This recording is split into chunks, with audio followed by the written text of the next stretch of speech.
Aujourd'hui, on remonte aux origines de la peur. Direction les vieilles ruines, les vieux châteaux médiévaux hantés, les spectres, les squelettes qui se baladent dans les couloirs.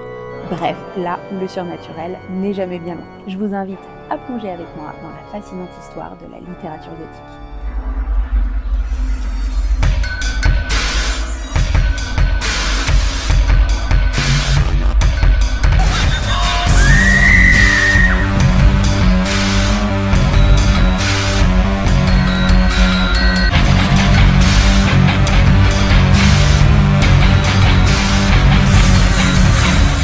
Salut à tous, j'espère que vous allez bien. Alors je sais pas si vous avez remarqué comme moi, mais il semble y avoir un vrai revival gothique dans l'air, entre l'esthétique, le cinéma, la musique, les romans. Tout ça m'a donné envie de vous préparer une petite série de vidéos, que dis-je, une grande saga sur la littérature gothique, ses différents visages à travers les époques et ses grandes œuvres. Impossible de tout réunir en une seule vidéo, donc aujourd'hui je vous propose de commencer par le commencement, à savoir le proto-gothique ou Early Gothic. Alors la littérature gothique naît à la fin du XVIIIe siècle en Angleterre, au moment même où le romantisme commence à émerger. On valorise de plus en plus l'émotion, l'imagination, le frisson et plus seulement la raison. Les deux évoluent ensemble, mais le gothique en explore clairement la face la plus dark. Petit rappel rapide sur l'origine du mot gothique, qui à l'origine, comme vous le savez peut-être, est un terme péjoratif. À la Renaissance, des critiques d'art italiens l'utilisent pour qualifier l'architecture médiévale, jugée barbare, en référence aux Goths ou aux Goths selon la prononciation. Mais au XVIIIe siècle, avec le regain d'intérêt pour le Moyen-Âge, ce mot est peu à peu réhabilité. Le néo-gothique apparaît en architecture et des écrivains comme Horace Walpole se réapproprieront cette esthétique pour créer une nouvelle forme de fiction. Le gothique devient alors synonyme de ruine, de mystère et de passé hanté. Un terrain parfait pour raconter des histoires de peur et de transgression. Petit détail, ces romans ne s'appellent pas encore forcément des Gothic novels, on parle plutôt de Tales of Terror, de romans de la terreur ou de romans noirs en France.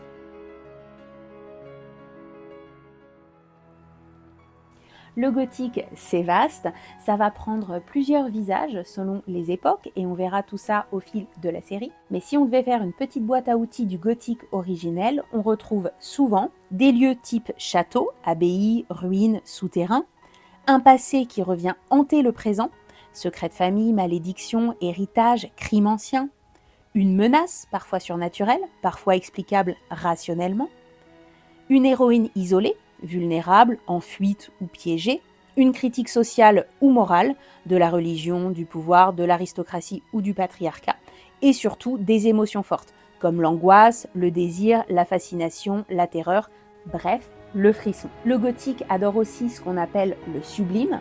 Le sublime, c'est ce sentiment qui nous submerge face à quelque chose qui nous dépasse, de tellement grand ou d'écrasant, comme une tempête, une montagne ou une mer déchaînée, que ça nous fascine autant que ça nous fait peur. Le philosophe Edmund Burke l'explique très bien dans un essai que je vous recommande, qui a fort influencé les premiers écrivains gothiques d'ailleurs, où il explique que la terreur peut être une source centrale du sublime. En clair, le gothique comprend très tôt qu'on peut aimer avoir peur, tant que ça reste dans un cadre esthétique. Anne Radcliffe aussi va théoriser sur le sujet.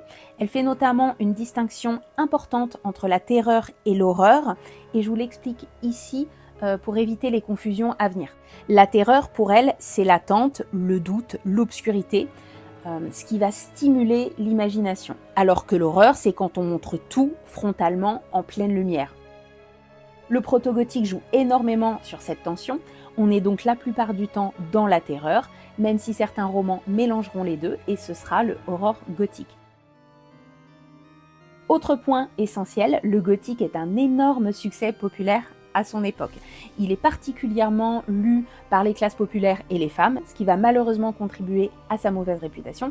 Effectivement, ce qui plaît au grand public et surtout aux femmes est souvent mal vu par l'institution littéraire. Un grand acteur de cette diffusion, c'est Minerva Press. Fondée par William Lane en 1790, cette maison d'édition devient l'un des plus gros éditeurs de fiction autour de 1800. Et sa spécialité, le roman gothique. Longtemps méprisé, Minerva publiait des romans gothiques à la chaîne, la plupart du temps écrits par des femmes. William Lane ne publiait pas seulement d'ailleurs des autrices, il donnait aussi leur chance à des débutantes, sans réseau ni reconnaissance. Beaucoup étaient d'abord de simples lectrices de gothique, et grâce à Minerva Press et à ses bibliothèques de prêt notamment, elles ont pu toucher un public immense.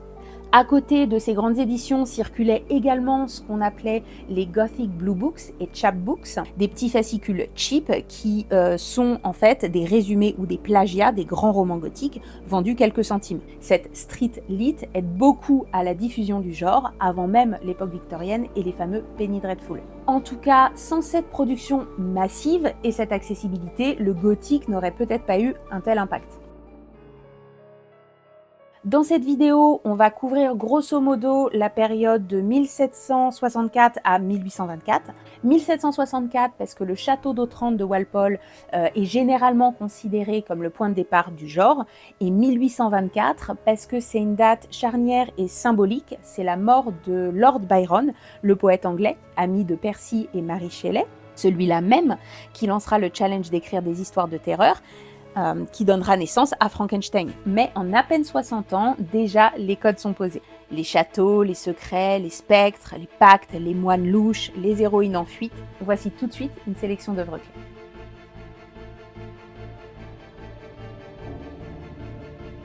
Le premier roman gothique, reconnu comme tel, c'est donc The Castle of Otranto, le château d'Otrante, de Horace Walpole, publié en 1764. Et il est considéré comme le premier, notamment parce que Walpole l'assume complètement, il l'intitule lui-même A Gothic Story. Son idée est simple et assez géniale, mélanger la romance médiévale, avec tout ce qu'elle a de magie et de prophétie, avec un réalisme plus moderne, plus psychologique. Petit fun fact, Walpole était lui-même fan d'architecture gothique, au point de construire son propre château néo-gothique, Strawberry Hill, que je rêve de visiter personnellement. Et alors, Otranto, c'est excessif, mais alors à outrance. Il y a des casques géants d'armure qui tombent du ciel, des tableaux qui prennent vie, des spectres, des passages secrets, c'est un véritable festival, c'est même un train fantôme façon 18e siècle, presque du grand guignol. Mais malgré ce côté over the top, Walpole pose quand même les bases. Le château comme personnage, le passé qui revient hanter les vivants, la malédiction familiale, l'héroïne en danger et cette atmosphère de terreur. Lors de la première publication, il va même pousser le jeu jusqu'à faire passer le roman pour un vieux manuscrit médiéval qu'on aurait retrouvé en Italie. Il révélera que plus tard la supercherie, mais cette petite mise en scène va vraiment encore venir renforcer le mystère autour du texte. Alors il n'invente pas le procédé du faux manuscrit, mais il va l'introduire dans le gothique et plus tard, beaucoup d'auteurs gothiques le reprendront. À sa sortie, le roman fait sensation. Certains trouvent ça absolument ridicule, d'autres trouvent ça génial. En tout cas, quoi qu'il en soit, le gothique est lancé. Juste après, en 1777, arrive Clara Reeve, avec The Old English Baron. Et là, c'est intéressant. Clara Reeve réécrit quasiment le château d'Otrante, mais en corrigeant ce qu'elle trouve de trop grotesque. Elle atténue le surnaturel, elle cherche une histoire avec plus de vraisemblance, plus de subtilité. Elle ouvre la voie à un gothique plus sérieux, plus psychologique, plus sobre, celui qui mènera directement à Anne Radcliffe.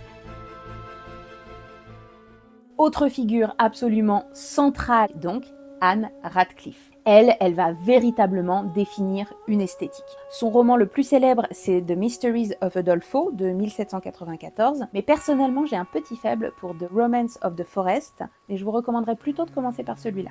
On y suit Adeline, une jeune femme qui a été recueillie par une famille en fuite, qui va trouver refuge dans une abbaye en ruine au cœur d'une forêt très inquiétante. Et c'est que le début. Entre marquis manipulateurs, héritage volé, menaces constantes, Adeline va devoir peu à peu reconstituer la vérité. Radcliffe développe ce qu'on appelle aujourd'hui le Radcliffian Gothic ou le gothique de la terreur, comme je vous le disais tout à l'heure, en opposition à l'horreur. Elle préfère te laisser imaginer ce qui est caché dans le couloir, derrière la porte ou dans la tour abandonnée. Autre caractéristique essentielle, chez elle, le surnaturel est presque toujours expliqué à la fin. On croit voir des fantômes, des spectres, du surnaturel, et en fait, tout a une explication rationnelle.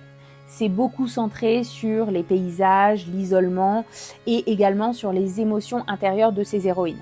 D'ailleurs, Adeline, même en danger immédiat, a quand même des moments contemplatifs dans la forêt. C'est aussi avec elle que le gothique devient plus élégant. Les grandes ruines, les abbayes, les tempêtes, le sublime est pleinement exploité. Si Walpole était spectaculaire et que Matthew Lewis sera plus tard transgressif, Anne Radcliffe, elle offre vraiment un gothique atmosphérique. Un gothique qui te fait frissonner avant même qu'il se passe quoi que ce soit. Et maintenant, on bascule du côté horrifique, avec le horror gothic, le gothique horrifique. Le premier roman choc du genre, c'est Le Moine de Matthew Lewis en 1796. Et là, on quitte complètement la subtilité de Radcliffe. Lewis y va franco, violence, sexualité, religion corrompue, pacte diabolique, tout y passe. C'est un roman de transgression totale. On y suit Ambrosio, un moine exemplaire, adulé par tout Madrid, mais dont la vertu et la réputation vont commencer à se fissurer après qu'il ait succombé à la tentation. On va assister à sa chute qui va le mener à l'inceste, au viol, au meurtre et finalement à un pacte avec le diable. Bref, une vraie dégringolade. Honnêtement, Le Moine reste encore aujourd'hui assez choquant. C'est un roman, une lecture qui est assez dure émotionnellement. Lewis nous laisse aucun répit. Il prend véritablement le lecteur en otage. Il y a aussi pas mal de sadisme dans son écriture. On en vient même parfois à souhaiter le pire pour les personnages juste pour sortir de cette situation et que ça se termine parce qu'on n'en peut plus, c'est horrible. On trouve aussi des éléments très audacieux pour l'époque. Ça parle de désir sexuel de manière assez explicite, de fantasmes interdits, il y a même une tension homo-érotique dans certains passages, mais surtout c'est une critique féroce des institutions religieuses. Chez Lewis, l'église c'est pas un refuge, c'est une machine à fabriquer le mal, elle broie les individus jusqu'à ce qu'il reste plus rien. C'est du gothique assez brutal, donc petit trigger warning puisqu'il y a des scènes de viol, de violence explicite, donc c'est clairement pas une lecture confortable ou du cozy horror. Mais ça reste une masterpiece. Juste après arrive Charlotte Dacre avec Zofloya or the Moor, sorti en 1806, qui est souvent considéré comme le moine au féminin. On est ici à Venise, on suit Victoria, une jeune femme qui va basculer peu à peu dans une spirale de jalousie, de manipulation et de violence sous l'influence d'un mystérieux Zofloya. J'adore ce roman, on est sur une sorte de proto-female rage gothique assez fascinant. C'est très rythmé avec des scènes presque slasher, notamment autour d'un tueur masqué. J'adore Victoria, c'est un personnage que je trouve très moderne dans sa rage et son absence de culpabilité. Pas étonnant que le roman ait choqué à la sortie, parce que c'est vrai que les personnages féminins de Charlotte Dacre sont aux antipodes des stéréotypes et des clichés de l'époque et des héroïnes gothiques en détresse. Une œuvre de female gothique géniale que je vous recommande vivement.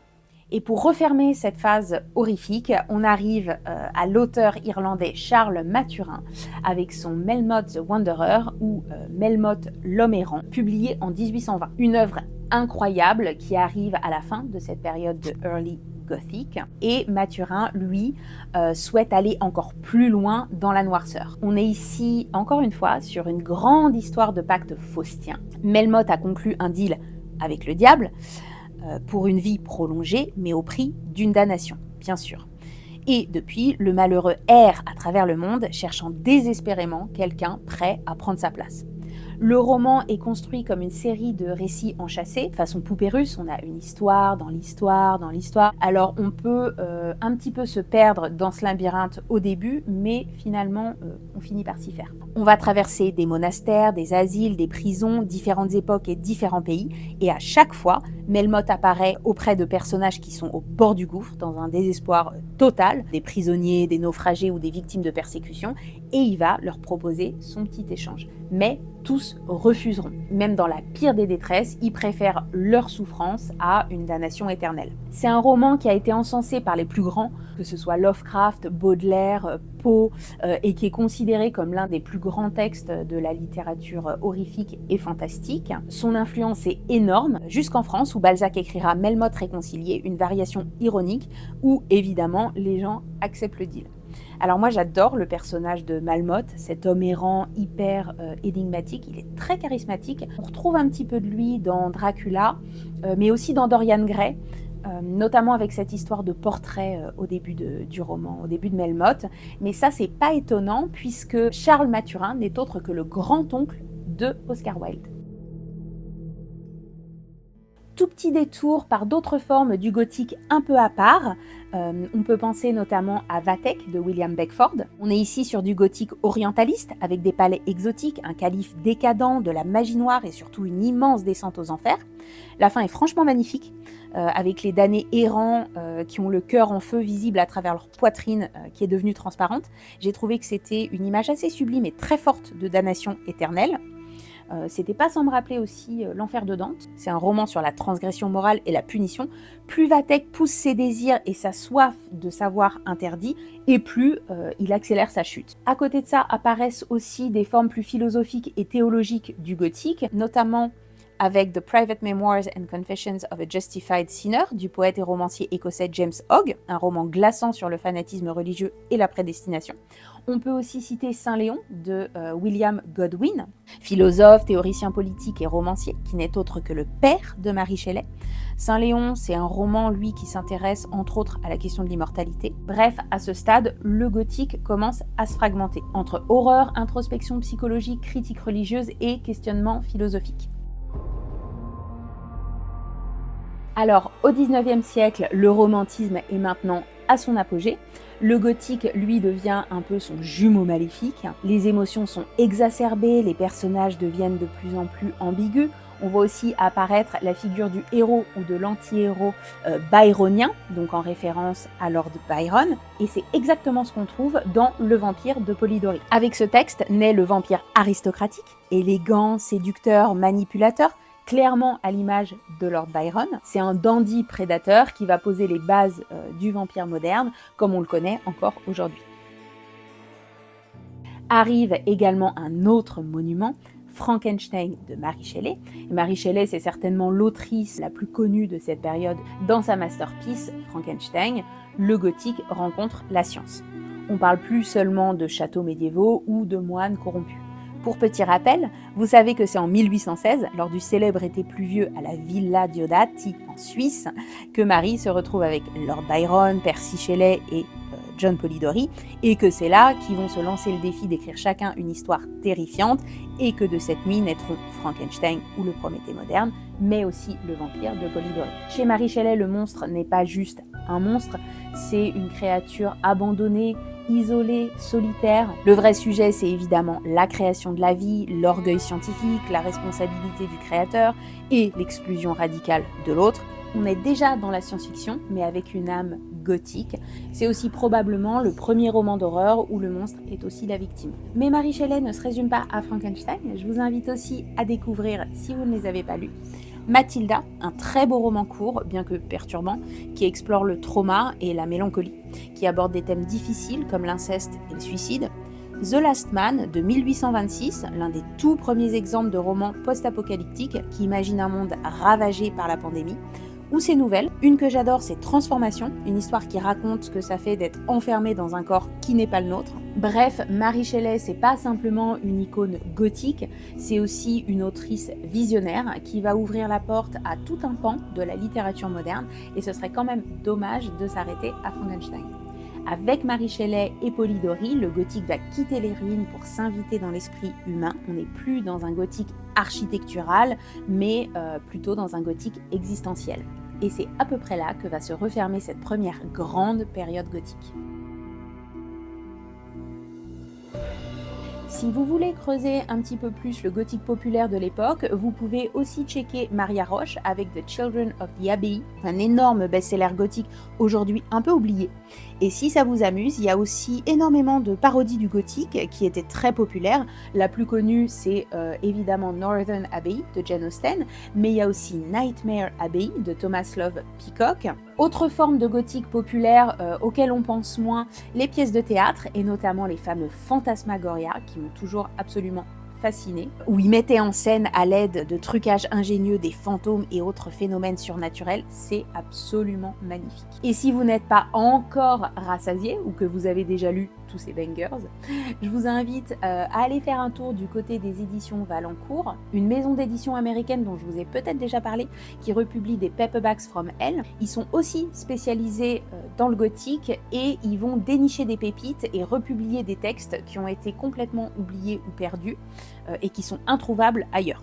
Comme notamment The Animated Skeleton, une histoire qui se déroule en France pendant l'époque médiévale, avec un squelette qui hante les couloirs d'un château, une femme tyrannique au pouvoir en soif de vengeance, un mélange d'horreur et de dark comedy. Love and Horror, une autre parodie de roman gothique. Rosalviva or The Demon Dwarf, là le titre me l'a vendu tout de suite. Ou des anthologies, dont une géniale sur les vampires, The Vampire of Vorla and Other Greek Vampire Tales. Terrific Tales de Isabella Lewis ou encore Scabracco and Other Gothic Tales issu du Ladies Monthly Museum, un magazine publié par une société de femmes destinée aux jeunes lectrices. Moi je me régale avec leur sélection. Voilà, c'est tout pour aujourd'hui et ce premier volet de ma grande saga gothique. J'espère que vous avez apprécié, que vous avez aimé vous balader avec moi dans ces vieilles ruines. Je serais ravie de revenir pour un prochain épisode qui serait consacré au gothique victorien. Mais pour ça, j'ai besoin de savoir si ça vous branche, donc n'hésitez pas à liker, à commenter, c'est hyper important. Par contre, le deuxième volet, ce serait pas pour tout de suite, parce qu'en mars, c'est le Woman in Horror Month et je compte bien le célébrer et revenir vous parler d'autrices horrifiques. Je vous dis à très vite et en attendant, essayez de ne pas vous perdre dans les couloirs.